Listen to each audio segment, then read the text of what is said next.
Professor, foi autorizado o início da sessão, mesmo sem o segundo avaliador. Tudo bem. Então, quem vai começar pelo... Porque aqui na minha lista que me enviaram, está como depois da Laísa, que desistiu, está a Yasmin Forte. É isso ou não?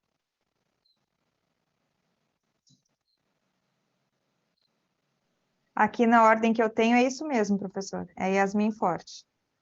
Tá, então é o seguinte. Então, acho que a gente pode dar início, não é isso? Sim. O senhor Ah, quer ótimo. falar alguma coisa ou eu Isso, então, coloco? Não, ainda não. Boa tarde a todos. Então, vai ser assim, ó. Essa sessão vai ser dividida em duas etapas. Uma primeira, em que quem eu chamar vai falar o nome com a câmera aberta, tá? Vai falar o nome, a instituição a que pertence e o nível que ele é, se é mestrado, doutorado, iniciação. Depois disso, daí vai passar o vídeo que vocês enviaram, daí, e terminado esses 5 minutos do vídeo, vai ter 5 minutos para arguição. Daí, eu e se o outro avaliador aparecer, a gente vai fazer perguntas. Daí, terminado isso, essa etapa para aquele indivíduo vai estar finalizada, daí eu chamo o próximo. Tá claro? Bom, então vamos lá. Pode começar, então, a Yasmin Forte. Ela está aqui, não é? Estou aqui.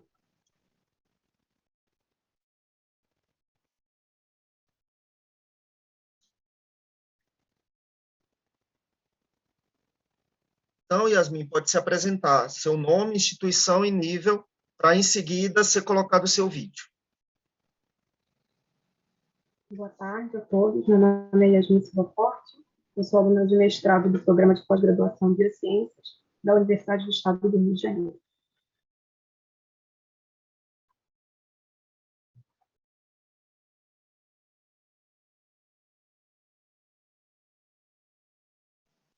Pode colocar isso.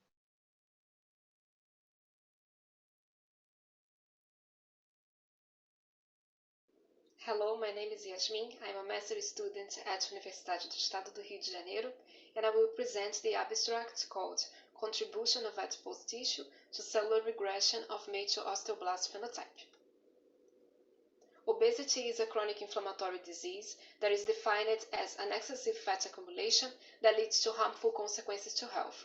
So during pathological adipose tissue expansion, the anti-inflammatory profile found in lean adipose tissue is changed to a pro-inflammatory state when hypertrophic adipocytes and M1-like macrophages start to produce higher concentrations of pro-inflammatory factors that enters the bloodstream and establishes systemic inflammation.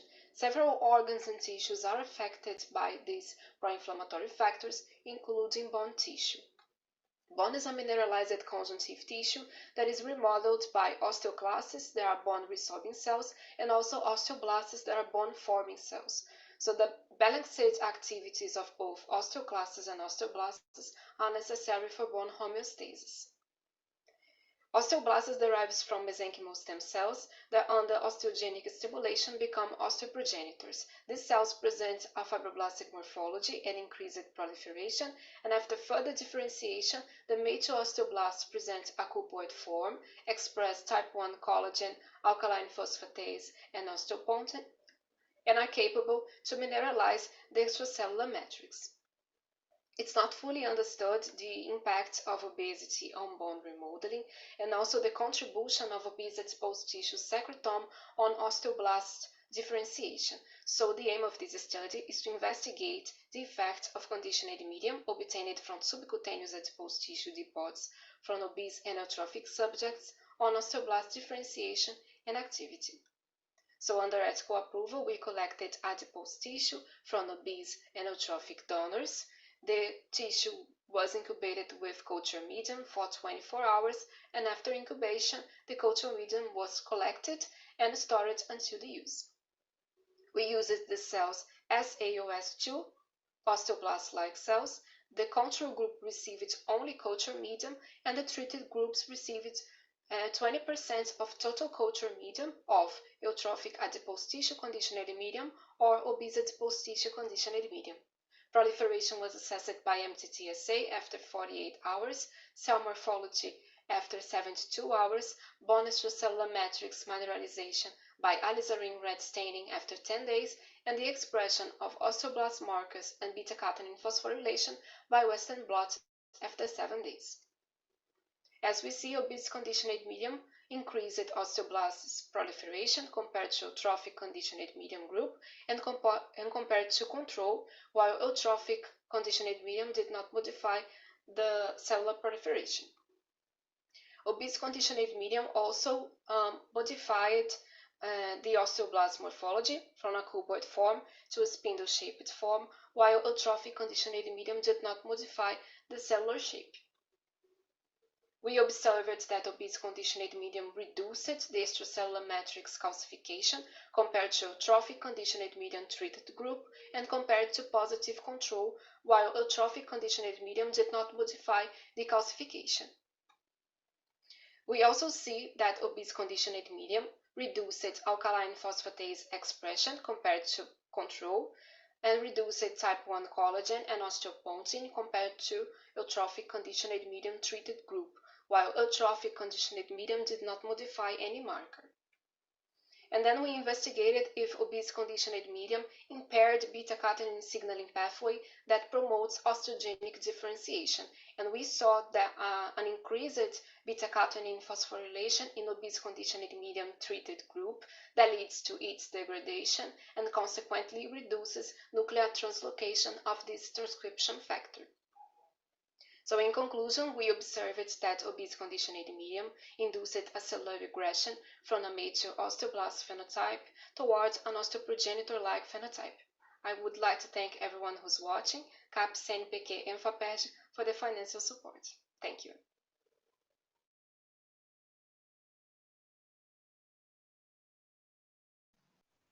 Muito bom, Yasmin, o trabalho. Então, vamos lá, vou fazer algumas perguntas. Uhum. Tá. Qual a diferença do meio condicionado obeso para o eutrófico?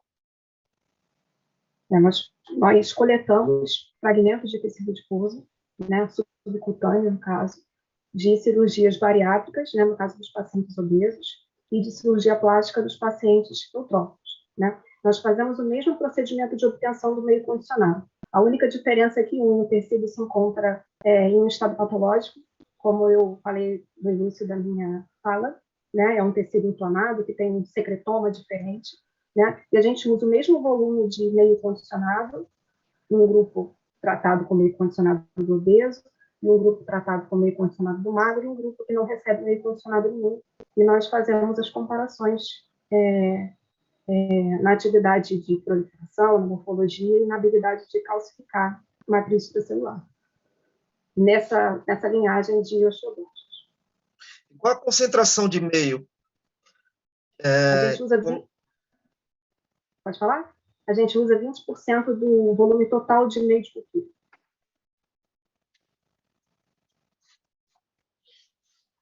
Tá. E a célula do osteoblasto, ela é humana ou é de animal? Sim, é humana. É uma linhagem de osteoblastos humanos. E qual fator estaria envolvido nos efeitos observados do meio condicionado de obesos?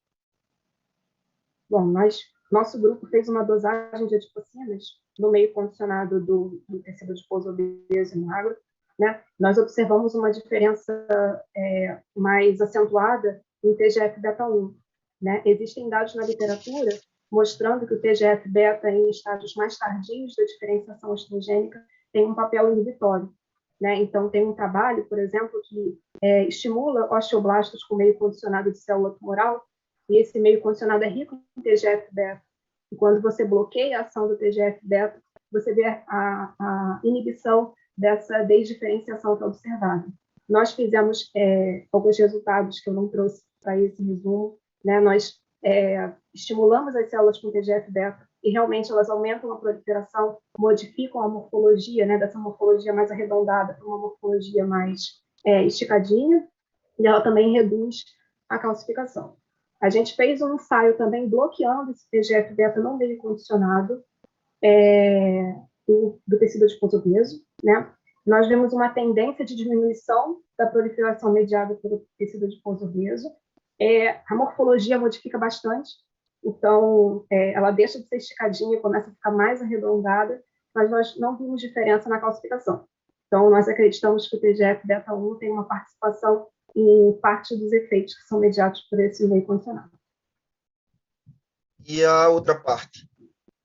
A outra parte, a gente viu um aumento de leptina também. Eu ainda não fiz nenhum ensaio envolvendo a leptina. A gente sabe que o meio condicionado do tecido adiposo obeso tem uma maior quantidade de ácido palmítico. Então, são dois fatores que nós pretendemos investigar também mais a fundo. Muito bom. Foi quanto tempo esse estudo, esse seu trabalho? Quanto tempo para desenvolver, para chegar onde está? Foram 2 anos. A gente começou em 2021, logo depois do ponto mais difícil da pandemia, né? Então, eu ainda peguei um pedacinho da pandemia, mas até agora eu vou defender o meu mestrado agora em dezembro. Foram os 2 anos do meu mestrado. E só para concluir, como é o sistema ósseo nos indivíduos obesos? Então, existe uma certa discussão na literatura a respeito disso. Tem muitos trabalhos que costumam correlacionar o índice de massa corporal, né, que é o padrão ouro para você classificar um indivíduo como sobrepeso ou obeso, e fazem uma correlação desse índice de massa corporal com a densidade mineral óssea. O que acontece é que tem muitos estudos que dizem que esse aumento do peso ele é protetivo para o osso. Outros estudos dizem o contrário, que ele tem um impacto negativo, e alguns estudos dizem que não tem interferência. Né? O que acontece é que boa parte desses trabalhos que mostram uma correlação positiva do IMC com a densidade mineral óssea, eles não fazem um discernimento do que é o percentual de massa magra e o percentual de massa gorda do indivíduo, que é muito importante. Né? Muitas pessoas são classificadas erroneamente como obesas porque o índice de massa corporal ele não tem essa precisão, né? De dizer o que é massa magra e massa gorda. Quando a gente pega estudos um pouco mais detalhados a respeito disso, a gente vê uma correlação positiva entre a massa magra e a densidade mineral óssea e uma associação negativa entre a massa gorda e a densidade mineral óssea, mostrando que a obesidade seria um fator deletério. Quando a gente pega e coloca numa balança os fatores que são pró-osteogênicos e anti-osteogênicos, a gente tem muito mais fatores anti-osteogênicos, né? Então, a principal argumentação que diz que a obesidade é um fator protetivo é a questão do impacto mecânico. A gente sabe que o impacto mecânico é um fator que estimula a deposição óssea. Mas, em contrapartida, a gente tem vários outros mecanismos de inibição. O tecido adiposo obeso produz citocinas pró-inflamatórias, e já está amplamente descrito na literatura, TNF-alfa, IL-1-beta e IL-6, que tem um fator pró-osteoclastogênico, então elas geram as células que reabsorvem o osso, enquanto elas diminuem a diferenciação da célula tronco-mesenquimal em osteoblasto. Né? A adiponectina também, que é uma adipocina muito importante produzida pelo tecido adiposo, em condição de obesidade, ela está reduzida, e a adiponectina tem um importante efeito sobre a diferenciação de osteoclastos, ela inibe a formação de osteoclastos, então a deficiência nesse hormônio pode auxiliar nessa perda óssea. A gente tem modificação na microbiota, então, a redução de algumas populações de bactérias comensais, né, benéficas, que tem um efeito direto sobre a deposição óssea, estresse oxidativo, e a própria liberação de microRNAs, alguns microRNAs pelo tecido adiposo obeso, tem uma influência direta, justamente estabelecendo esse desequilíbrio entre a formação óssea pelos osteoblastos e a reabsorção pelos osteoclastos, levando à osteoporose. Ainda são necessários mais estudos, mas é mais ou menos isso. Perfeito, muito obrigado, tá? Nada, obrigada. Agora, Rafael, é a sua vez. Rafael Barros.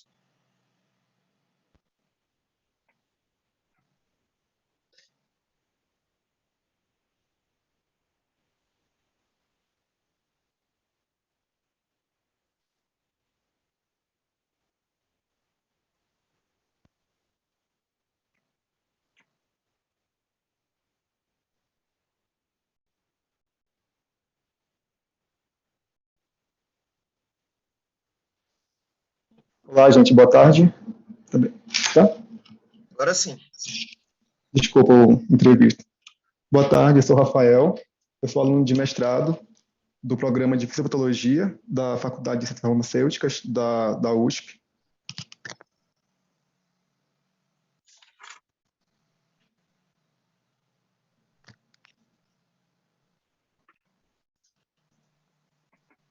Olá, sou o Rafael. Meu trabalho é intitulado A Avaliação do Impacto da Autofagia na Regulação do Fenótipo Senescente em camundongos propensos e resistentes à senescência acelerada. O processo autofágico é um mecanismo conservado e regulado pelo qual as células mantêm sua homeostase ao degradar proteínas e organelas comprometidas ou disfuncionais através da maquinária lisossômica para fornecer energia a fim de atender à demanda celular durante a privação de nutrientes. O mTOR é um dos principais reguladores da autofagia, em que atua na inibição desse processo.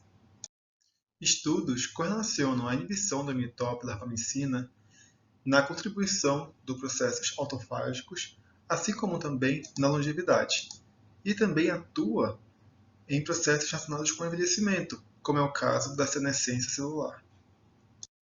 A senescência celular é um fenótipo que pode ser definido como uma parada estável do ciclo celular associado a mudanças que, com o tempo, esse fenótipo senescente desencadeia variadas alterações a nível celular e fisiológico.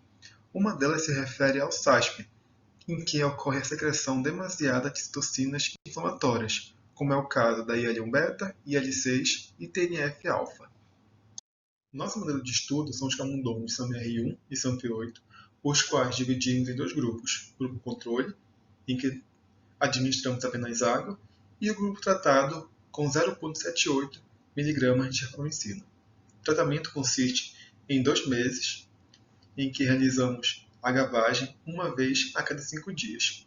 Antes de iniciarmos o tratamento, realizamos a coleta de sangue dos animais. Durante esses 2 meses, realizamos também a mensuração da massa corpórea e, ao término do tratamento, realizamos a eutanásia, coletando então sangue, medula óssea, o timo e o baço. Com as amostras de sangue, realizamos o hemograma e com as amostras de soro, medula, timo e baço, realizamos o ensaio imunoenzimático para as citocinas do padrão SASP. Nesse resultado, observamos que não houve alterações significativas entre a massa corpórea dos grupos tratados e não tratados. Aqui no eletrograma, verificamos que não houve diferença estatística significativa entre os grupos analisados antes e após a administração do fármaco, sugerindo que não há alterações no perfil hematológico decorrentes pela rapamicina. No leucograma, observamos que a contagem total de leucócitos, linfócitos, monócitos, granulócitos antes e após o tratamento não apresentaram também diferenças estatísticas. Desses resultados, constatamos, como já é descrito na literatura, que durante o envelhecimento há a diminuição de células imunológicas, principalmente em relação aos linfócitos. Em nossos resultados da citocina L1-beta, observamos que o grupo SAMR1 tratado apresentou a maior secreção dessa citocina, com exceção nas amostras de baço, em que o grupo SAMR1 controle foi o que obteve a maior secreção. Para L1-6, novamente os grupos SAMR1 apresentaram a maior secreção dessa citocina. Já para os grupos SAMP8, ou foram fracamente secretados, ou essa citocina não foi detectada nas amostras analisadas. Na análise do TNF-alfa, todas as amostras do grupo SAMP8 apresentaram expressão quase que equivalente dessa citocina, dado que corrobora com os achados na literatura a respeito da maior expressão de TNF-alfa em leucócitos de indivíduos idosos, como é o caso do animal SAMP8. Dessa forma, concluímos que o tratamento com rapamicina não induziu alterações na evolução da massa corpórea e em parâmetros hematológicos. E embora se trate de dados preliminares, analisamos que a secreção de IL-6 e TNF-alfa poderia ser correlacionada com a regulação do fenótipo senescente. Contudo, a análise de outros marcadores relacionados com a senescência é essencial. Agradeço pela atenção. Muito obrigado.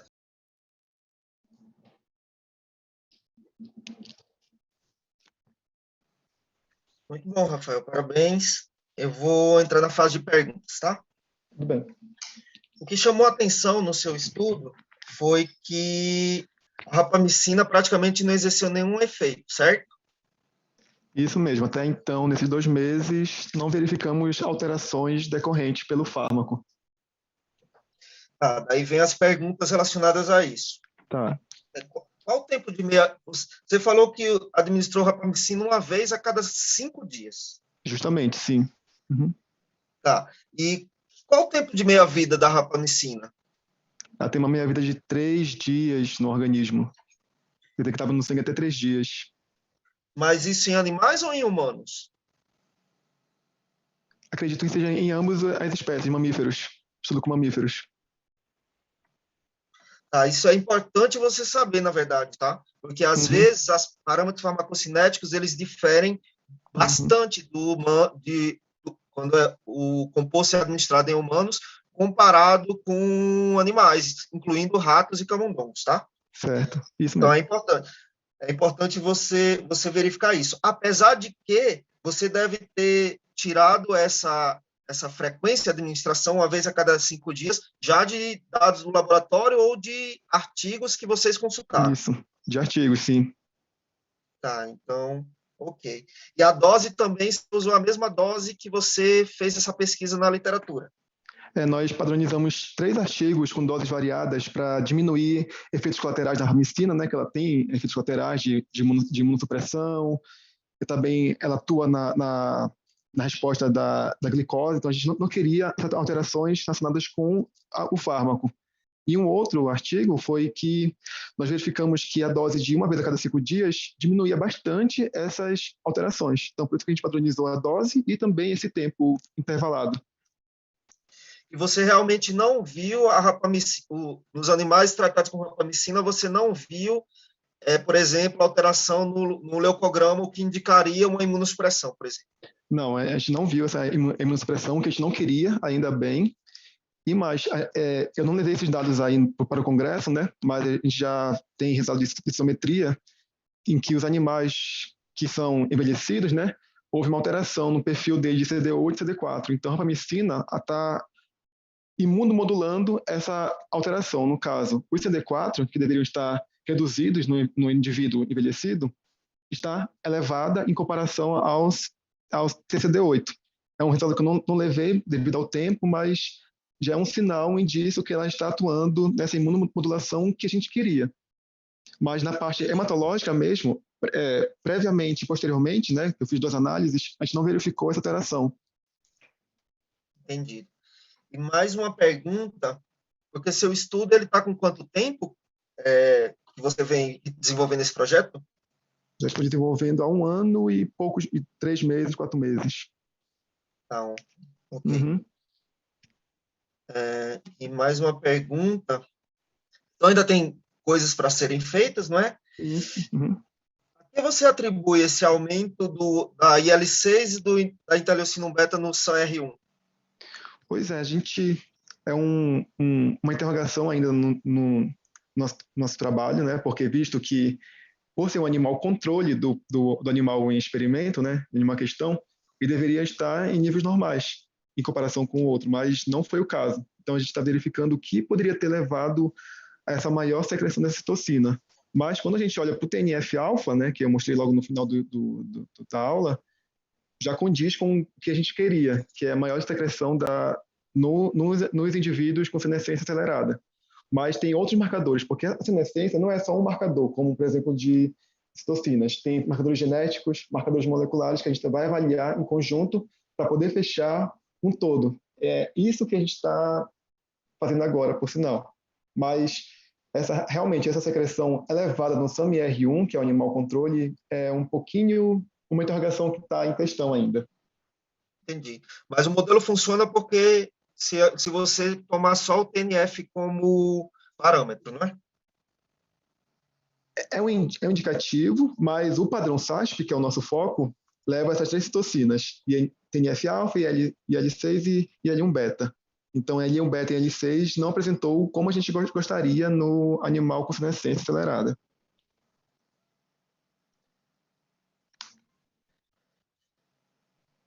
Ok, entendido. Agradeço, viu, Rafael? Parabéns. Eu que agradeço. Muito obrigado. Agora, Doutor, posso fazer chegou o seu colega avaliador aqui meio atrasado? Deu problema no nosso link? oi, Posso fazer uma Valfredo. pergunta? Claro que Pronto. pode. Seja Pode bem-vindo, sim, na professor. verdade. Deu problema nos links, deu problema, me deixou muito nervoso, muito perturbado, mas não é minha área aqui, eu também já me perturbo porque realmente a imunofarmacologia, para mim, é um grande paradigma. Mas eu fiquei curioso nesse trabalho que os camundongos obese ali, os obese, ATCM, OCM, eles disparam essa morfologia spindle-shaped, ele fala ali no meio do texto, de osteoclastos. Eu queria saber como é que é isso aí. Por favor, o aluno poderia responder? Boa tarde, professor. O senhor pode repetir a pergunta, por favor? Eu acho que se trata do meu trabalho, a sua pergunta. É do seu trabalho? Ah, tá. É spindle shaped. Spindle shaped. Perdão, é. Isso, eu fiquei muito curioso sobre essa morfologia. Sim, então, eu mostrei ali numa imagem, tem os estágios de diferenciação osteogênica, né? O osteoblasto é uma célula derivada de precursores mesenquimais. Então, a célula tronco mesenquimal, ela tem essa morfologia esticadinha, né? Mais fibroblástica. Conforme essa diferenciação osteogênica ocorre, a célula começa a ganhar uma morfologia mais epitelial, apesar dela não ter origem epitelial, né? O osteoblasto, ele reveste ali as trabéculas ósseas e o canal medular, no caso dos ossos, que tem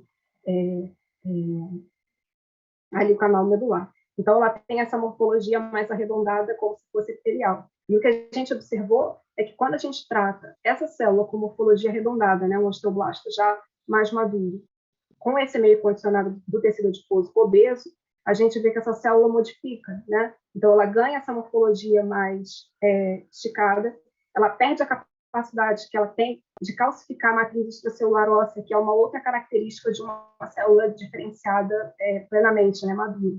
Ela perde os marcadores de osteoblasto.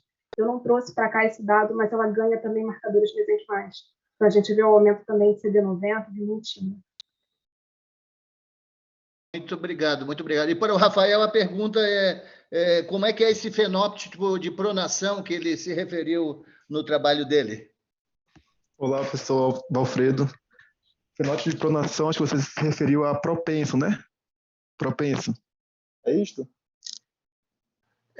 Prone, ali está escrito, não é isso? É propenso. É um animal que tem uma propensão, né? Tem uma facilidade de adquirir um fenótipo, que no caso se refere a um animal chamado SAMP8, que por mutações espontâneas, esse animal adquiriu como é que eu posso falar? Uma características de ter características da senescência, como o envelhecimento acelerado, alterações de secreção de citocinas. E realmente, visivelmente falando, o animal ele fica bem mais velho em comparação com o seu controle, que é o SAMR1. Então, essas características foram de mutações espontâneas que alguém verificou e acabou utilizando hoje, é utilizado hoje em vários estudos. Duas perguntas em uma. Corresponderia no animal wild type, com quantos meses ele já estaria idoso, né? Já estaria um anciãozinho? Uhum. E sim. Quem que fez esses animais? De onde eles vêm? Quanto custa?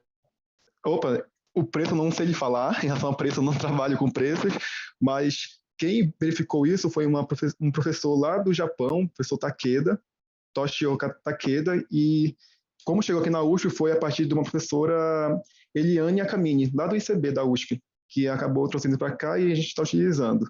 A sua outra pergunta, qual foi mesmo, professor? Desculpe. Correlacionando com o wild type, assim, com quantos meses? Uhum. Bom, esse animal, a gente está fazendo uma curva de sobrevivência dele, então já tem na literatura que ele vive até 1 ano, mas para falar que ele está na fase já adulta, a fase já na velhice, a partir de 3, 4 meses, tem estudos que falam de 6 meses já conseguiram verificar visivelmente essas alterações da senescência e do envelhecimento acelerado. A partir de 6 meses já é um ótimo indício, um ótimo tempo. Muito bom, obrigado a ambos. Agradeço também. Bom, então agora eu acho que a gente pode começar com a Raíza Asper. Perdoe se eu pronunciar errado o sobrenome. Professor, essa é a que desistiu. O próximo tá. é o Edivaldo Souza Lara. Então vamos lá, Edivaldo. Por favor, se apresente. Abrir a câmera, tá? Olá, boa tarde a todos. Eu sou Edivaldo, eu sou aluno de mestrado do Programa de Pós-Graduação em Análises Clínicas e Toxicologia da Universidade Federal de Minas Gerais.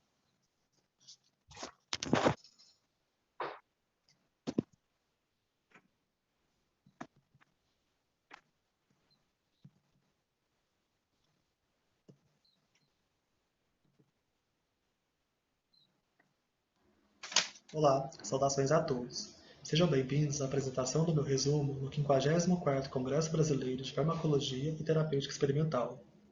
O meu trabalho é intitulado como Estudo da via anexina 1 FPR2 no contexto da pneumonia bacteriana experimental. A pneumonia está entre uma das principais causas de mortalidade em todo o mundo, resultante de infecções causadas principalmente por bactérias gram-positivas e gram-negativas. A inflamação do parênquima pulmonar desencadeada durante a infecção é essencial e deve ser orquestrada espacial e temporalmente por células e mediadores da imunidade inata, com o propósito de eliminar os estímulos infecciosos e restaurar a homeostase. Por outro lado, uma ineficácia dos mecanismos do processo de resolução da inflamação leva à exacerbação da resposta inflamatória, capaz de causar um intenso dano pulmonar, além de favorecer a disseminação bacteriana.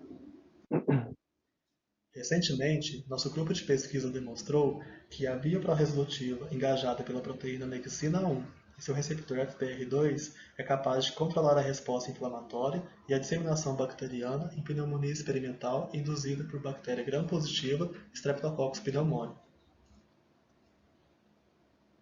O tratamento usando o peptídeo mimético de anexina 1 a C226 proporciona proteção durante a pneumonia pneumocócica. Aqui neste trabalho fomos adiante para analisar o eixo pró-resolutivo no contexto de pneumonia induzida por bactérias gram-negativas. Para isso, camundongos FPR2 nocaute pareados com camundongos C57 selvagens e também camundongos anexina 1 nocaute pareados com camundongos balbicê selvagens foram infectados por via intranasal com 2×10⁶ unidades formadoras de colônia de E. coli e 24 horas após a infecção, os animais foram eutanasiados para análise do lavado broncoalveolar, pulmões, sangue e contagem bacteriana e dosagem de proteínas.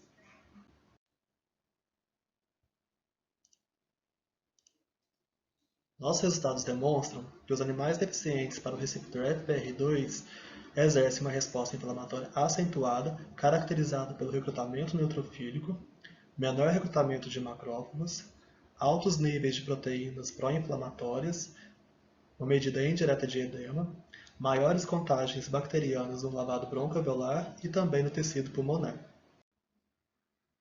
Semelhante, os animais nocaute para a proteína anexina 1 também exercem uma resposta inflamatória exacerbada, caracterizada pela tendência do recrutamento neutrofílico, menor recrutamento de macrófagos, altos índices de proteínas pró-inflamatórias e também citocinas pró-inflamatórias, maiores contagens bacterianas no lavado broncoalveolar e também no tecido pulmonar. Os dados obtidos até o momento para a construção deste trabalho sugerem uma resposta inflamatória de maior intensidade em camundongos deficientes no eixo pró-resolutivo anexina 1 FPR2, evidenciando a importância desta via na modulação da resposta inflamatória.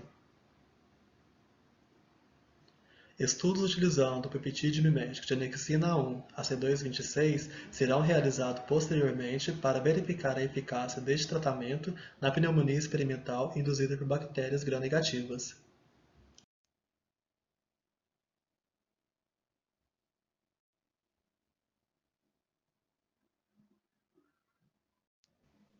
Muito obrigado a todos. Professor Valfredo, se tiver alguma pergunta, sinta-se à vontade, tá? Sim. Eu notei que eu fui no PubMed, casualmente eu fiquei interessado no modelo, e vocês já publicaram um com gram-positivos, é isso? Isso mesmo, positivo. E vocês estão seguindo o mesmo protocolo experimental com a Escherichia coli agora? Sim, com a Escherichia coli, estamos pretendendo também trabalhar com outras bactérias gram-negativas com relevância em infecções hospitalares, como Pseudomonas, Klebsiella pneumoniae. As bactérias cabeludas? Isso. Que realmente as que matam, né? Sim, achei muito interessante. exatamente. E que exercem, assim, fatores de resistência aos antibióticos utilizados na clínica, né? Uhum. Certo. Ok, muito obrigado, é isso aí. Imagina. Edvaldo, eu notei que você viu aumento de neutrófilos no BAL, Isso, aumento de proteínas, o que indica edema. isso. Só que, pelo que eu vi aí dos seus resultados, eu não vi citocinas, pelo menos no nocaute para C226, e eu vi aumento de CCL2, que é uma quimiocina, certo? Que atrai neutrófilo. Macrófagos. Macrófago, desculpa. Isso. Então, você não esperaria ver um aumento de, por exemplo, interleucina 1 beta, interleucina 6, Então, sabe? A que você atribui essa ausência esse não aumento dessas citocinas? sim, na verdade, foi uma tendência, né, no aumento e foram para animais anexina nocaute. Anexina 1 nocaute, não para C226.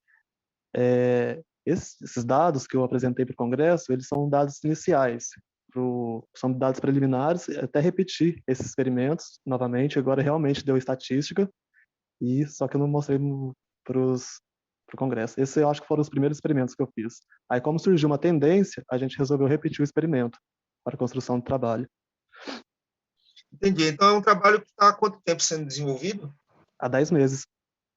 10 meses. Você falou que você é aluno de mestrado, isso. Mestrado, tá. Entendi. Se tem mais alguma pergunta aqui. E as alterações que você viu, esse aumento de neutrófilo, aumento de proteínas, isso aconteceu localmente, claro, no pulmão, mas você viu alguma alteração sistêmica? Para esses dados que eu apresentei para o Congresso ainda não, mas já fiz a ELISA de plasma e realmente tem tendência de aumentar, sim.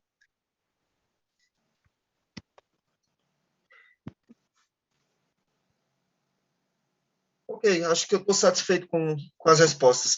Obrigado, viu, Edvaldo? Obrigado eu. Boa tarde. Vamos agora para a Gabriela Gomes.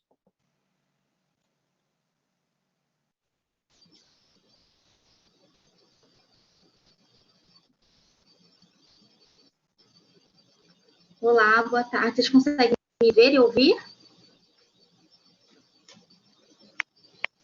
Então, boa tarde. Meu nome é Gabriela. Sim.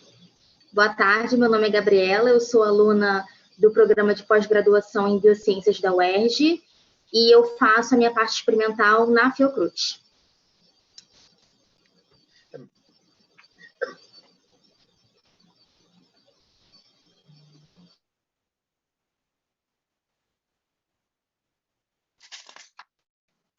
Boa tarde, meu nome é Gabriela Gomes Ferreira, eu sou aluna de mestrado do Laboratório de Inflamação com orientação da doutora Patrícia Martins e o título do trabalho se intitula Efeito do tratamento com nanopartículas de ouro sobre a resposta fibrótica pulmonar induzida por bleomicina em camundongos. A fibrose pulmonar idiopática ela é uma doença crônica, grave, de longo prazo, que afeta o tecido pulmonar e que causa cicatrizes permanentes, chamadas fibrose, que dificultam progressivamente a respiração. Essa doença não tem cura e não tem nenhum tratamento que hoje seja 100% eficaz. Nesse contexto se insere a nanotecnologia, que nesse projeto a gente vai dar destaque às nanopartículas de ouro, que são partículas já comprovadas por possuírem propriedades variadas, incluindo a atividade anti-inflamatória associada à propriedade antioxidante. Com isso, o objetivo do projeto é investigar o efeito das nanopartículas de ouro por aerossol na fibrose induzida por bleomicina em camundongos.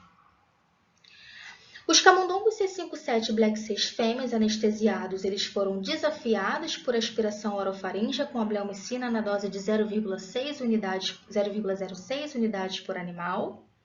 E as nanopartículas de ouro, na dose de 0,15 e 1,5 microgramas por ml, foram aerosolizadas a cada 2 dias por 3 vezes, no 14º, 17º e 20º dia pós-bleomicina, e as análises foram realizadas um dia após a última administração com a nanopartícula de ouro, contabilizando 21 dias.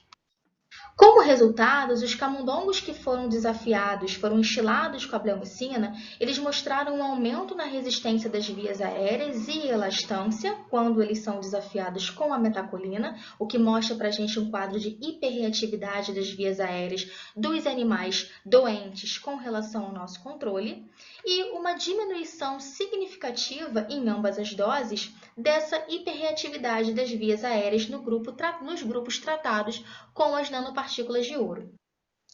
Em seguida, a gente avaliou a morfologia do tecido pulmonar e nas imagens de HE a gente consegue ver o animal salina com parênquima pulmonar preservado. No doente, a gente consegue ver um infiltrado inflamatório e nos animais tratados com as nanopartículas de ouro, a gente tem em ambas as doses uma redução desse infiltrado inflamatório. Na coloração de Masson, a gente vê nos animais doentes um aumento dessa marcação que cora em azul componentes de matriz extracelular, incluindo o colágeno, e os animais tratados com a nanopartícula de ouro tendem a diminuir essa marcação por Masson, indicando então uma redução de componentes de matriz. De forma complementar, com o intuito de fazer uma análise quantitativa, foi realizado um score que confirmou os achados morfológicos anteriores. Então, acabou mostrando para a gente uma redução na maior dose da nanopartícula de ouro desse padrão, dessas áreas de fibrose com relação ao grupo instilado com a bleomicina. Nós fizemos também a quantificação de colágeno total do tecido pelo CIRCOL e a gente vê um aumento do conteúdo de colágeno pulmonar nos animais instilados com a bleomicina e nos animais tratados com as nanopartículas de ouro, a gente vê claramente uma redução significativa desse conteúdo total em ambas as doses. E aí, sabendo que os subtipos de colágenos que predominam na fibrose pulmonar são os colágenos tipo 1 e tipo 3, a gente foi analisar como que a redução do colágeno total está distribuída na redução desses dois colágenos específicos que são relevantes na fibrose. E através do Western blot, a gente viu que de fato houve um aumento do conteúdo desses dois colágenos do tipo 1 e do tipo 3 nos nossos animais bleomicina com relação ao nosso controle. E a gente teve uma redução significativa do colágeno tipo 1, que é o colágeno mais espesso, mais denso, nos animais tratados com a maior dose da nanopartícula de ouro de 1,5 microgramas por ml. E, embora não seja significativa a redução do colágeno tipo 3, a gente consegue ver uma tendência de diminuição também desse colágeno na maior dose da nanopartícula de ouro. Com isso, os nossos achados mostram que a nanopartícula de ouro aerossolizadas em camundongos estimulados com a bleomicina resultaram em melhora da função pulmonar e supressão da fibrose, sugerindo que elas podem ser potencialmente consideradas futuramente no tratamento de doenças pulmonares fibróticas. Aqui o nosso apoio financeiro. Muito obrigada.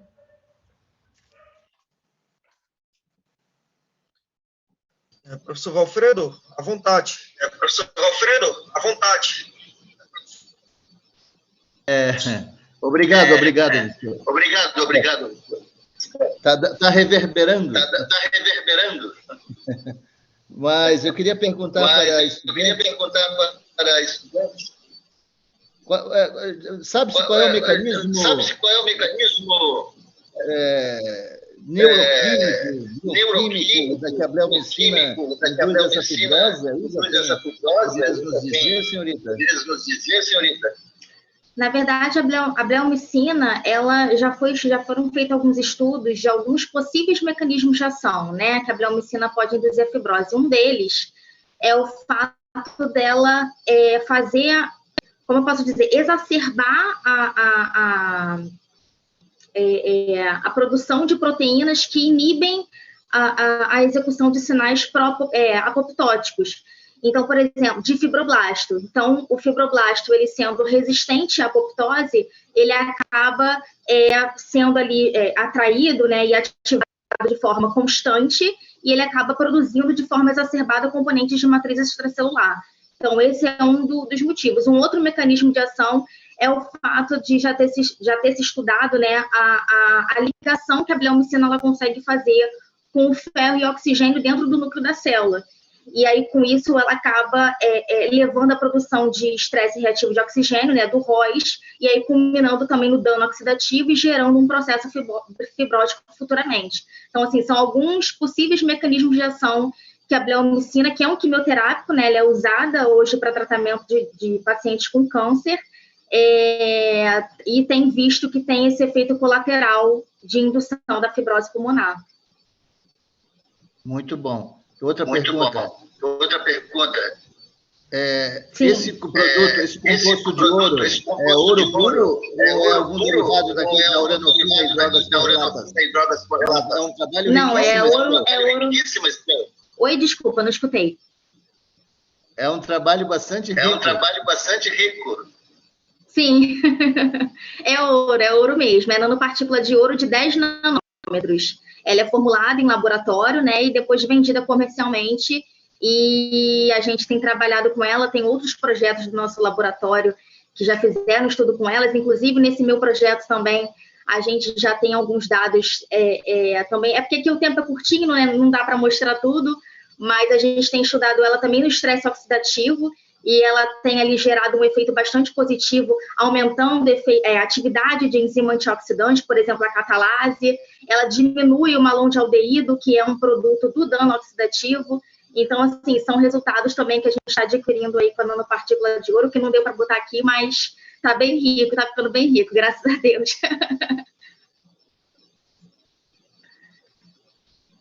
Obrigado. Obrigada a você, obrigada. Pode mutar enquanto a gente fala? Posso. Está dando microfonia, né? Então, qual o revestimento das nano?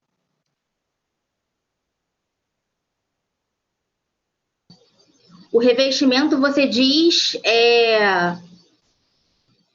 de polipeptídeo? Como assim, o revestimento? É citrato? Oi?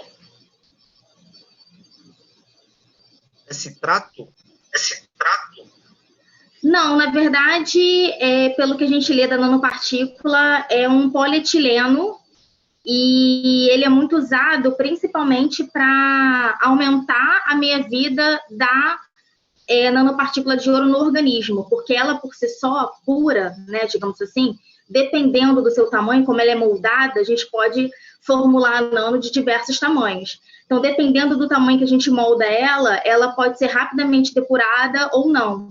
E aí, como a gente usa 10 nanômetros e é um tamanho que é depurado rapidamente, até porque se tem a preocupação por ser uma partícula metálica de não ter o acúmulo dessa partícula no organismo, mas para também não ser depurado com tanta rapidez, a ponto dela conseguir atingir suas células-alvo, ela é formada por esse polietileno para poder ela conseguir durar mais um pouquinho ali de tempo no organismo, mas a ponto de não se acumular e perdurar, podendo levar algum dano, né? Ela se acumula no pulmão? Foi aerolizado, certo? Isso, então, ela fica no pulmão e depois ela vai sofrer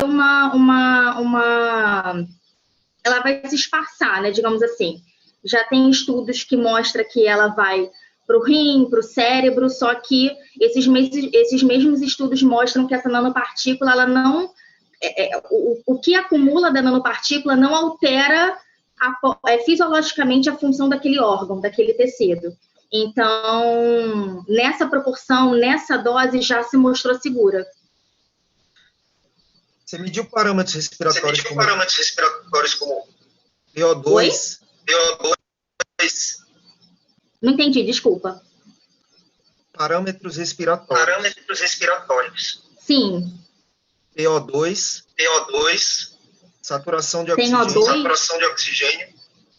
O2? Não, a gente faz uma avaliação pelo busco, né, que é o aparelho que vai ali quantificando a frequência respiratória do camundongo, sem introduzir o oxigênio. Na verdade, a gente coloca a metacolina, né, que é um agente broncoconstrictor-colinérgico, e aí, através desse busco, ele vai quantificando, digamos assim, né, a respiração do camundongo. Então, o quanto ele está conseguindo respirar, o quanto que aquelas vias aéreas estão sofrendo a broncoconstrição ou não. Os animais doentes, eles têm uma tendência a sofrer mais broncoconstrição do que os animais normais, que também sofrem por causa da metacolina, mas a gente consegue diferir assim. Os animais doentes, eles ficam muito mais reativos do que os animais normais. A gente consegue quantificar pelo busco.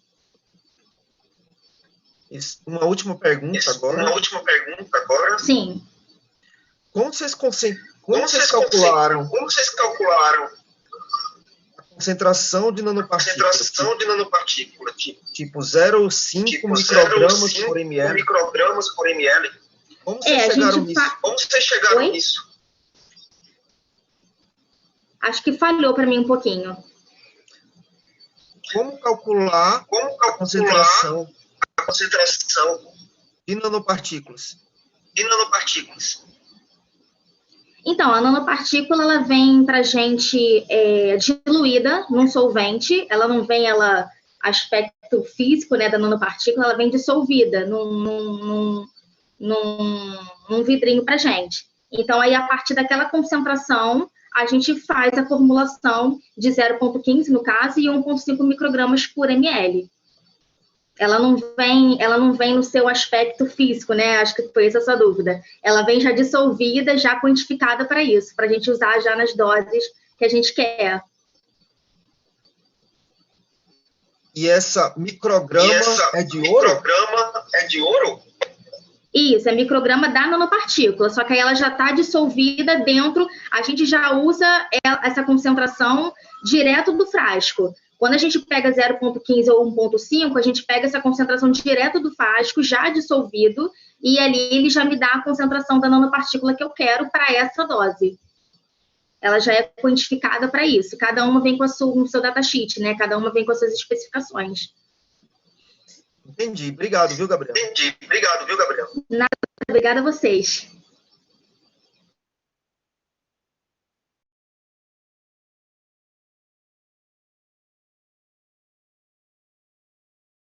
Em seguida, a Laís Grossi. Boa tarde a todos. Meu nome é Laís. Eu sou aluna de mestrado do programa de pós-graduação em Ciências Farmacêuticas da UFMG, Universidade Federal de Minas Gerais.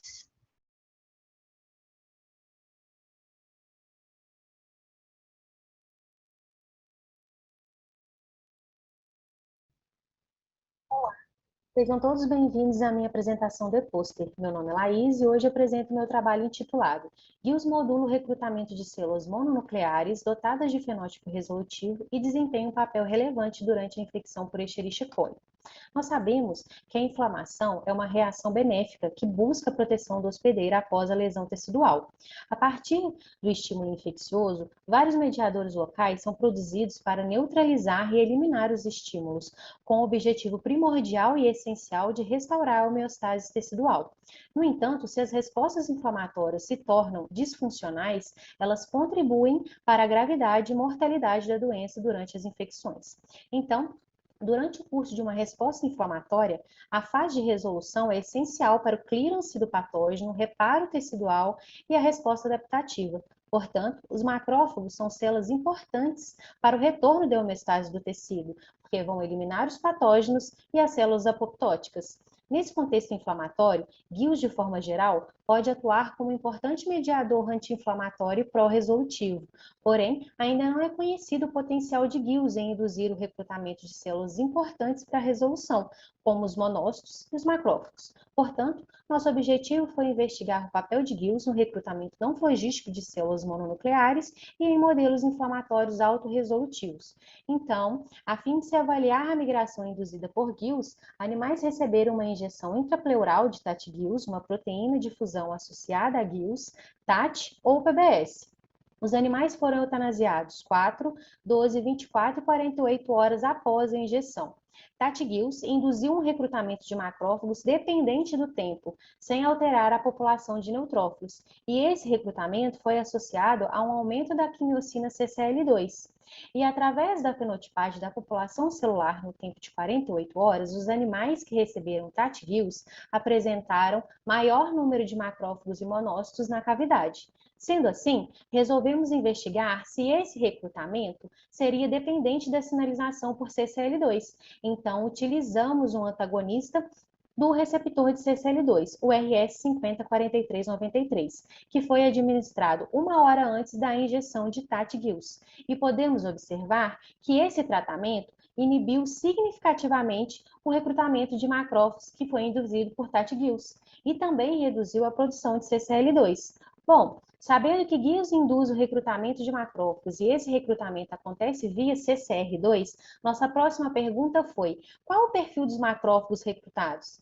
Podemos observar que tanto em ensaios in vivo quanto in vitro, Tati Gills induziu a polarização de macrófagos em direção a um fenótipo regulador, aumentando a expressão de CD206, YM1 e fosfostat3, associado ao aumento da produção de L10 e TGF-beta. Após investigar o efeito de Gills em modelos não flogísticos, nos propusemos a investigar o efeito da abstenção de Gills em um modelo inflamatório autorresolutivo, nos quais a migração dessas células é característica do processo de resolução. Então, infectamos animais WT e Gills nocaute com o inóculo 10A6 CFU de E. coli e os animais foram eutanasiados 6, 24 e 48 horas pós-infecção.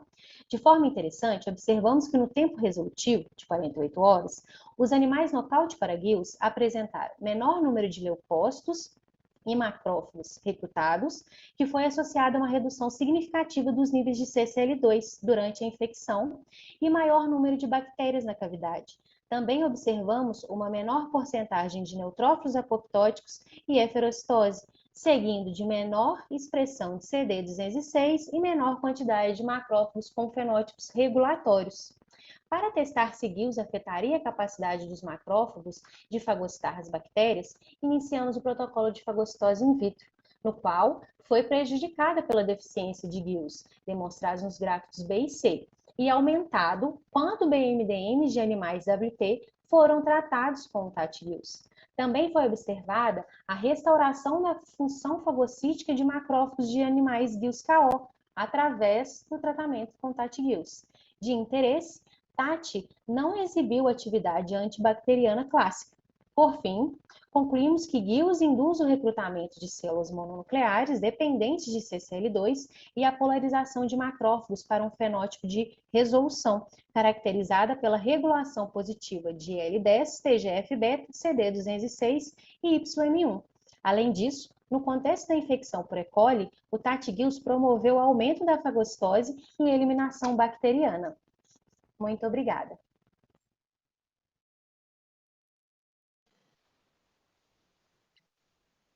Professor Valfredo. Realmente é um campo aí, para mim é um terreno totalmente desconhecido.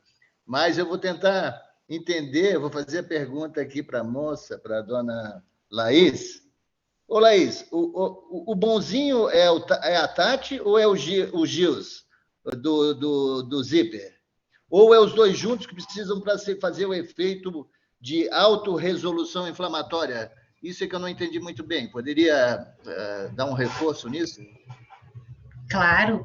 Então, Tati Gills é uma proteína recombinante, né? No qual a gente pegou o Tati, que é uma proteína de acesso à membrana, ou seja, ela facilita o acesso da entrada de Gills à membrana, e aí a gente construiu essa proteína. E ela vai favorecer a entrega de Gills na célula. Então, a gente usa o controle Tati sozinho, né, e o Tati Gills. E aí a gente vê que a resposta positiva, né, que o bonzinho é o Gills, ao passo que a gente não vê essa liberação de citocinas pró-inflamatórias, essa indução da expressão de marcadores de resposta pró-resolutiva quando a gente trata ou quando a gente desafia com o Tati somente. Ok. Obrigado. Laís, você falou que essa proteína GILS, ela é induzida por glicocorticoide, é isso? Sim, é. Porque Assim como a anexina. O glicocorticoide, ele é o nosso fator anti-inflamatório mais poderoso que existe no organismo, certo? Sim. E você, na hora que você viu um aumento de macrófago e de monócito no animal que era nocaute para essa proteína, é isso? Se eu entendi bem? Não, na verdade a gente utilizou 2 modelos, né? A gente utilizou o modelo não flogístico, que a gente só injetou o TAT-GILS na pleura dos animais e acompanhou a cinética de migração dos leucócitos. E a gente também utilizou de um modelo autorresolutivo da inflamação com E. coli, e aí nesse modelo a gente viu que tem menos mono nos knockouts para GILS. Ao passo que quando a gente injeta na pleura, o TAT-GILS, ele vai favorecer o recrutamento desse tipo celular. Então, ele não estaria atuando como anti-inflamatório, sim como pró-flogístico, é isso? Pró-resolutivo, de uma forma não flogística. Ele estaria atuando, sim, na indução de marcadores de fenótipo, né, resolutivo, regulatório, como a gente viu aí, CD206, YM1, e aí a gente acredita que GILS, ele promove essa indução, essa expressão desses marcadores através da fosforilação de STAT3, e aí vai liberar, né, CCL2, vai recrutar os macrófagos com esse perfil, e ele vai ser responsável também por induzir citocinas pró-inflamatórias e de reparo também, como TGF. Perfeito. E alguma ação dele sobre moléculas de adesão? Ainda não vi. Mas você chegou a dosar, a medir? Não.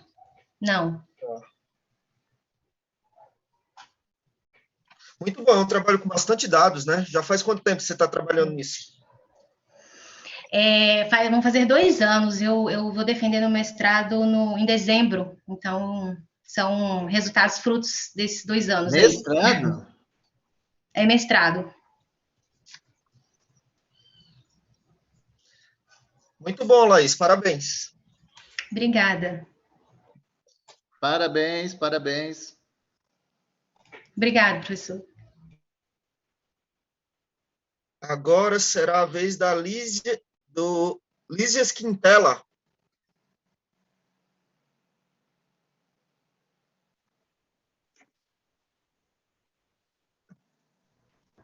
Olá, pessoal. Boa tarde.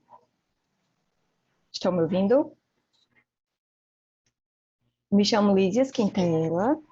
Eu sou estudante de mestrado do programa de pós-graduação em patologia da Universidade Federal do Ceará.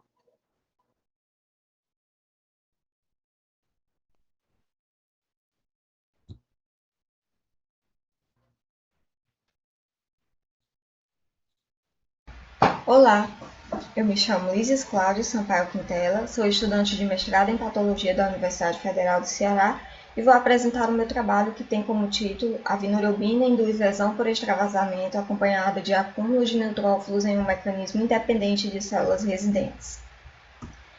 Para o tratamento do câncer, existe o inconveniente de os fármacos antineoplásicos também acometerem células normais, daí surgem várias toxicidades e dentre todas essas toxicidades, o foco deste trabalho foi a lesão por extravasamento e a flebite. Os alcaloides da vinca e seus derivados, como a vinorelbina, estão entre as drogas anticancerígenas briscantes mais proeminentes. O extravasamento é definido como a saída da droga do meio intravascular para os tecidos adjacentes, gerando reações de lesão tecidual que, quando acontecem, causam dor intensa e necrose. Desta forma, este trabalho teve como objetivo delinear um modelo experimental de lesão por extravasamento induzida por vinorelbina e testar o papel das células residentes no mecanismo da lesão. Para isto, nós injetamos vinorelbina por via intradérmica nestas concentrações e injetamos salina nos grupos controle. Depois foi feita a eutanásia dos animais nos tempos de 2, 4, 8 e 16 horas após as injeções. Coletamos amostras do tecido e realizamos um ensaio de mieloperoxidase. Depois nós repetimos o experimento para analisar as amostras de pele através do extravasamento do azul de Evans para determinar a permeabilidade vascular cutânea. O corante foi administrado 1 hora antes da eutanásia dos animais. Em um outro ambiente experimental, nós pegamos um grupo de animais, perfundimos a cavidade peritoneal com 30 ml de soro fisiológico e fizemos uma lavagem peritoneal a fim de depletar as células residentes. 30 minutos depois, injetamos no peritônio salina, nos grupos controle, vinorelbina e dexametasona mais vinorelbina. 4 horas após essas injeções, o exudato peritoneal foi coletado para medir o número de neutrófilos migrado para a cavidade peritoneal. Repetimos o experimento em outro grupo de animais, porém sem a fase da lavagem peritoneal. Do lavado peritoneal fizemos contagem total e diferencial de células. Os dados foram analisados utilizando o teste ANOVA de 1 ou 2 vias, seguida do teste de Bonferroni. As diferenças entre os grupos foram aceitas quando o P foi menor que 0,05. O protocolo teve aprovação do Comitê de Ética sobre esse número e teve apoio financeiro do CNPq, da CAPES e da FUNCAP. Resultados. A maior concentração de vinorelbina testada, ou seja, a dose de 1 mg por 100 microlitros, causou uma permeabilidade vascular cutânea dependente do tempo, que foi verificada pelo acúmulo tecidual do corante azul de Evans. Um edema acentuado foi verificado 16 horas após a exposição ao quimioterápico em comparação com o grupo salina. No ensaio de mieloperoxidase, o aumento da atividade de MPO acompanhou a resposta hematogênica. Notavelmente, constatamos que a vinorelbina não induziu sinais de inflamação nos tempos de 2, 4 ou 8 horas após a injeção da droga. Além disso, quando tratamos os animais com dexametasona antes do quimioterápico, vimos que a dexametasona preveniu significativamente a migração de neutrófilos, como podemos ver no gráfico, a diminuição da atividade de MPO nos animais tratados com dexametasona. Com a lavagem do peritônio com solução de soro fisiológico, nós esgotamos a população de células mononucleares da cavidade peritoneal dos ratos e, desta forma, podemos testar se a quimioterapia induziu a migração de neutrófilos por um mecanismo dependente de células residentes. E assim, observamos que, notavelmente, a capacidade da vinorelbina de induzir o acúmulo de neutrófilos foi ampliada na cavidade lavada, o que indica que a vinorelbina induz a quimiotaxia de neutrófilos em um mecanismo que não depende de células residentes do peritônio. Com isso, nós concluímos que o quimioterápico induz o acúmulo de neutrófilos durante a lesão tecidual, independente da estimulação de células residentes. A dexametasona preveniu significativamente a migração de neutrófilos. E com isso, nós conseguimos delinear um novo modelo animal de lesão por extravasamento induzida por vinorelbina. Obrigada.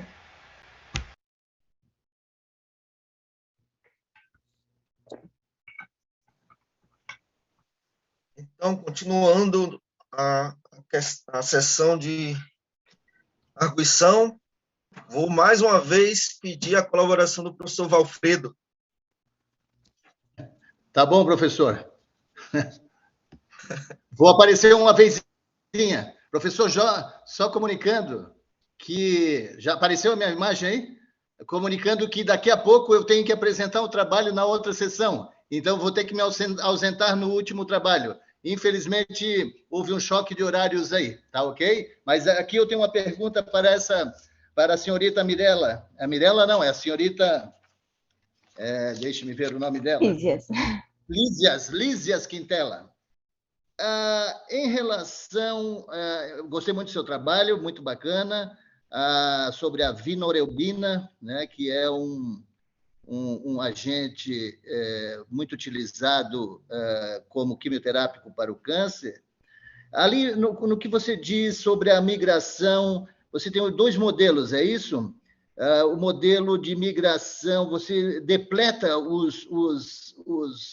as células do peritônio, e ali, então, você faz uma nova migração de células com o quimioterápico. Isso, Na exatamente. pele, na pele você só interpretou como a mieloperoxidase sendo a migração, a atividade de mieloperoxidase seria o índice de migração celular?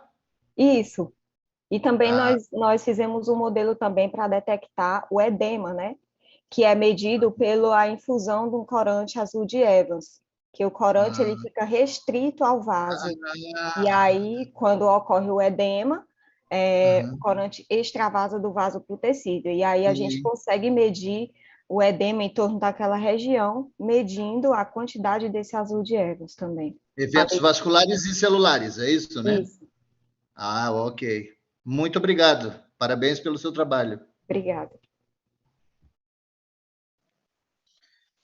Então vamos lá. Lízias, tenho algumas perguntas agora para você. A dexametasona ela é utilizada na clínica para evitar esta reação adversa da vinirubina? A dexametasona é. Só que, primeiramente, eles tentam tratar de outras formas. Eles interrompem a infusão, depois eles fazem uma compressa de água morna, né, uma compressa morna no local, e também eles aspiram a medicação também, e podem também infundir a dexametasona via intravenosa. Sim. Mais algumas perguntas. Você sabe dizer se, para exercer esse efeito pró-edematogênico, a vinirubina ela interfere com a expressão daquelas proteínas de ligação interendoteliais, tight junctions, adhesion junctions, ou alguma coisa nesse sentido? Bom, eu não tenho elementos para responder esse questionamento, mas não foi visto ainda. Mas é algo que eu posso pesquisar. E ainda nesse mesmo sentido, pensando que um dos mecanismos que ela exerce essa ação levando ao maior extravasamento, lesão por extravasamento, você sabe dizer se ela interfere também com a liberação de mediadores inflamatórios, como histamina ou serotonina? Como histamina e serotonina, eu ainda não vi também. Porém, como acontece o edema e a histamina, ela atua também no edema, eu acredito que sim. Mas nós estamos ainda desenvolvendo no laboratório a dosagem de outras citocinas pró-inflamatórias. Por exemplo, a interleucina 1, o TNF-alfa, prostaglandinas, e por aí vai. Citocinas essas que são produzidas pelo endotélio. Quanto tempo você vem desenvolvendo esse trabalho? Já está completando 2 anos já. Eu entrei assim que iniciou a pandemia, tive atrasos também, porque eu dependia do biotério, o biotério teve que fechar, e então a gente está terminando o trabalho e eu pretendo defender ainda no final deste ano. Perfeito, muito obrigado, tá? Obrigada também.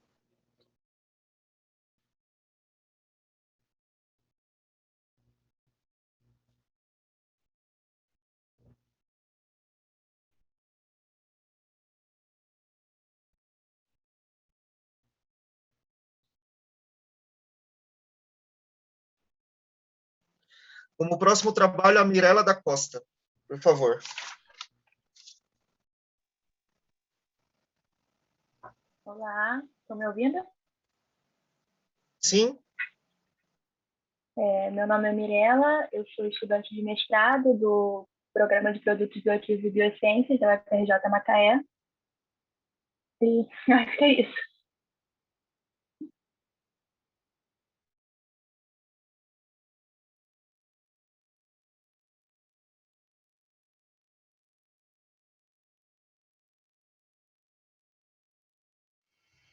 Olá, meu nome é Mirela da Costa Botião, sou aluna do Programa de Pós-Graduação em Produtos Bioativos e Biociências da UFRJ Macaé. Sou orientada pelas professoras Paula Lima do Carmo e Michele Frazão Musitano, e meu trabalho é intitulado como Avaliação das atividades anti-inflamatórias de novos derivados heterocíclicos análogos das chalconas. Bom, as terapias farmacológicas que são atualmente utilizadas para o tratamento de dor e inflamação ocasionam muitos efeitos adversos e durante muito tempo poucas terapias inovadoras foram inseridas no mercado. Então, nessa busca por novas moléculas que sejam capazes de atuar nesses processos, no contexto de desenvolvimento de fármacos, as chalconas elas se mostram promissoras porque elas possuem uma estrutura simples. Além disso, possuem também uma variedade de propriedades farmacológicas, dentre elas as ações anti-inflamatórias e analgésicas. Sendo assim, o objetivo do nosso estudo é avaliar os efeitos anti-inflamatórios e antinociceptivos de 6 novas chalconas sintéticas por meio da análise in vitro da citotoxicidade e do potencial inibitório dos mediadores inflamatórios como óxido nítrico e TNF-alfa. Com relação à nossa metodologia, as 6 chalconas, que possuem diferentes substituintes, foram avaliadas quanto à sua atividade imunomoduladora em macrófagos estimulados por lipopolissacarídeos. As células foram plaqueadas em placa de 96 poços e incubadas de um dia para o outro em estufa a 37 graus com 5% de CO2. Após esse período, as células foram estimuladas com LPS e tratadas com as chalconas em 3 concentrações, de 6,25, 25 e 100 microgramas por ml. Após 24 horas desse tratamento, o sobrenadante das células foram coletados para a avaliação da inibição do óxido nítrico e da produção de TNF-alfa, após a adição do LPS para estimular a produção dos mediadores inflamatórios, e também foi avaliada a citotoxidez por MTT. Com relação aos nossos resultados, com exceção da chalcona MO06 na concentração de 6,25, todas elas foram capazes de inibir a produção de óxido nítrico por macrófagos quando comparadas ao nosso controle positivo, que é o MO mais LPS, sendo que as chalconas 0,2 e a 0,5 na concentração de 25 microgramas por ml foram as mais efetivas, correspondendo a 67% e 60% de inibição de óxido nítrico, respectivamente. Na inibição de TNF-alfa, da produção de TNF-alfa, nenhuma chalcona se mostrou efetiva nessa inibição. Nenhuma apresentou valor de P menor do que 0,01, sendo assim, a gente considera que, como essa inibição foi muito baixa, a gente considera que houve uma modulação e não uma inibição em si. Com relação ao efeito citotóxico, quando as chalconas foram comparadas com MO mais LPS, que é o efeito o controle de viabilidade, a maioria delas foram citotóxicas. A 0,6 e a 0,7 foram citotóxicas em todas as concentrações testadas. A 8 e a 9 foram citotóxicas na concentração de 25 e 100. E a 2 e a 5, apesar de terem sido citotóxicas na maior concentração, de 100 microgramas por ml, na concentração de 25, esses compostos apresentaram uma inibição efetiva na produção de óxido nítrico de 67% e 60%, respectivamente, sem nenhum efeito citotóxico significativo.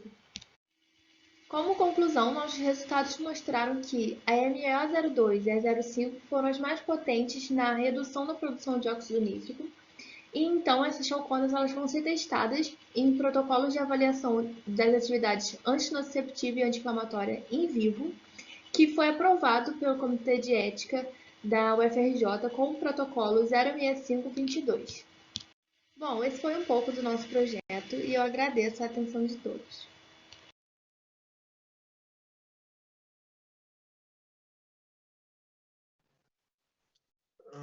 Eu não estou vendo, provavelmente ele já teve que sair, o Valfredo.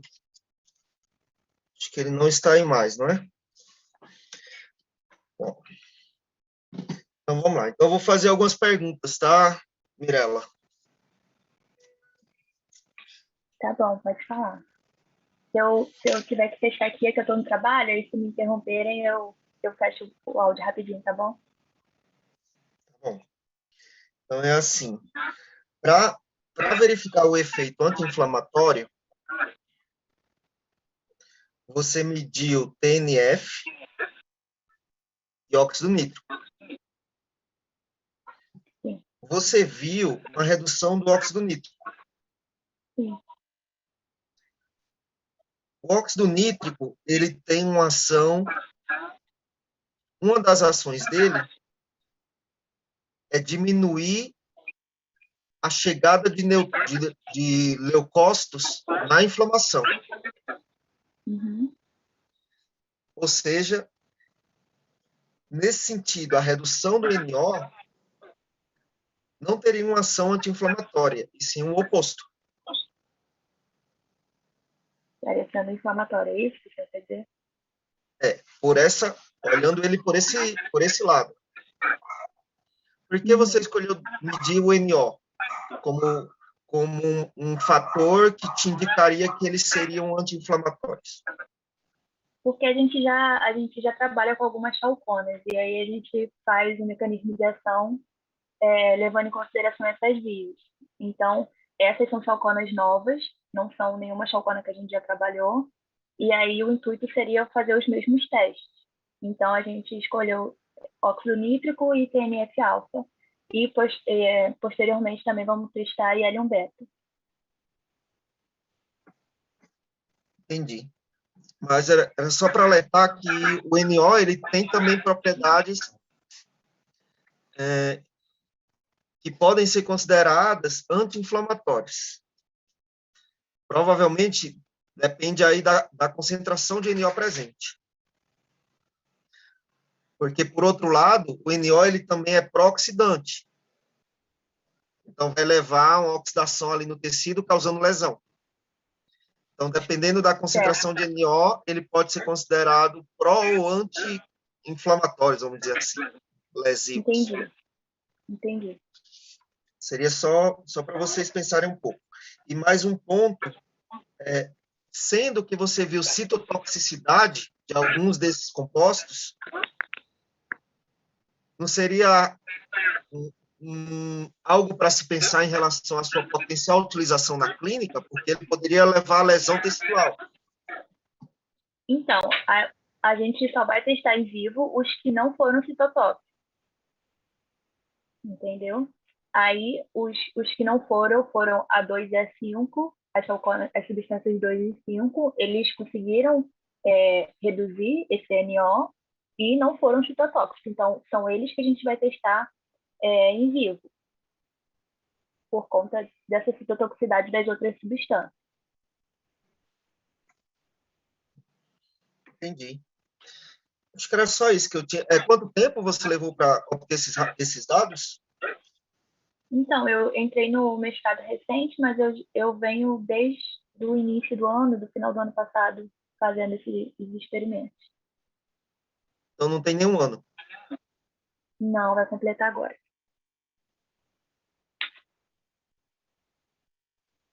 Ok, muito obrigado. Nada.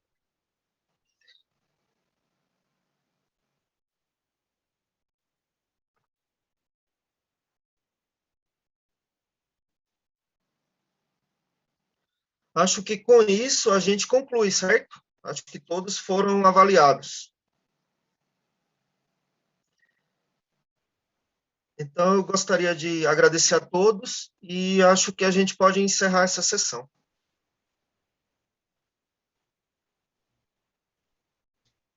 Obrigada, professor. Obrigada a todos. Gente. Boa noite. Boa noite, pessoal. Obrigada pela oportunidade. Boa noite a todos. Obrigado, pessoal. Boa noite a todos.